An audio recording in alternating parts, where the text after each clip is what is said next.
Hello, I'm Dr. Sundari Mace, Sonoma County's health officer, and I'm here to share the latest updates on coronavirus in Sonoma County with you.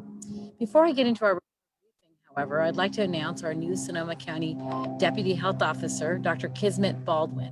Dr. Baldwin and I will be working together on protecting county residents from public health hazards, such as pandemics, as well as identifying and addressing key public health priorities. Dr. Baldwin previously served as the health officer for San Joaquin County from 2018 to 2019. So we're really excited to welcome Dr. Baldwin as Deputy Health Officer. As of yesterday, July 14th, we have 1,941 confirmed cases, up 55 cases in the last 24 hours. 949 are active and 976 have recovered. We still have 16 deaths, unchanged since we last spoke on Monday. We've done over 62,000 coronavirus tests at this time, and the rate of positive cases is 4.8%. And this reflects a 7-day average ending July 10th. Our case rate is now 152 per 100,000, 52 above the state's threshold, which is the main driver behind the enactment of the new restrictions to reduce the spread of the virus. We know that many of you had questions about schools in the fall. We'd like to let you know about an upcoming town hall and community conversation on reopening our schools, the coronavirus and social justice. This event will be held over Zoom today, Wednesday, July 15th, from 6:30 p.m. to 7:30 p.m. The registration link can be found in the description of this video. The town hall is being put on by Sonoma County Cradle to Career and will feature California State Superintendent of Public Instruction, Tony Thurmond, Sonoma County Superintendent of Schools, Dr. Steve Harrington, California State Senator Mike McGuire, and CTE Foundation Executive Director, Kathy Goodacre. This is a unique opportunity to hear from state and local education leaders regarding public education in the era of coronavirus, their decision-making process around reopening schools in the fall, budget impacts, and racial equity and social justice in education. Questions are recommended to be sent in advance to admin@chesonomacounty.org. Next, I want to discuss the delays in receiving your COVID-19 test results. To be clear, we're talking about a viral diagnostic test, which is the only way to definitively know if you have COVID-19, not the antibody test, which tells you whether you have ever had COVID-19 in the past.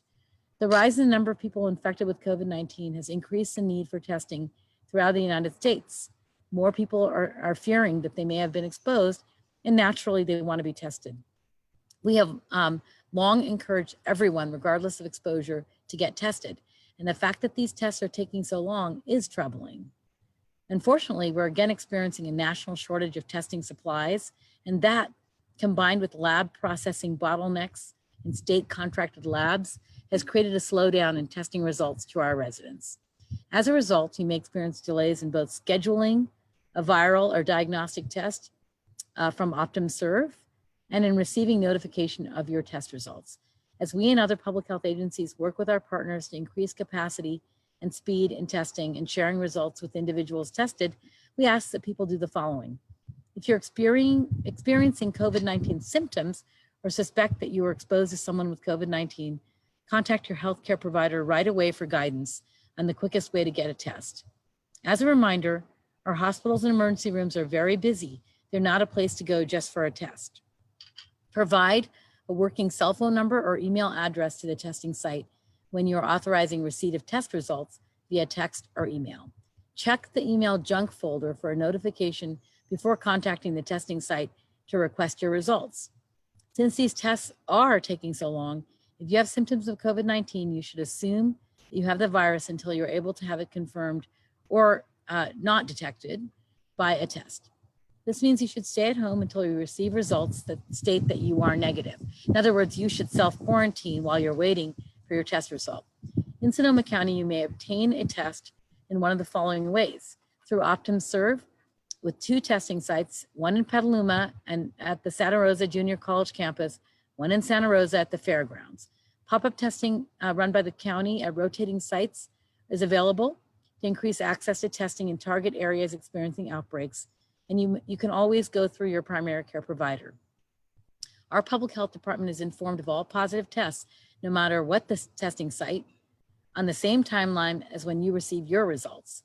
Those with a positive test result will receive a follow-up phone call from our public health nurse, who will provide guidance on isolation to prevent the spread in one's household and community, and inquire about any needs and offer resource support to help the infected person and the family during their illness.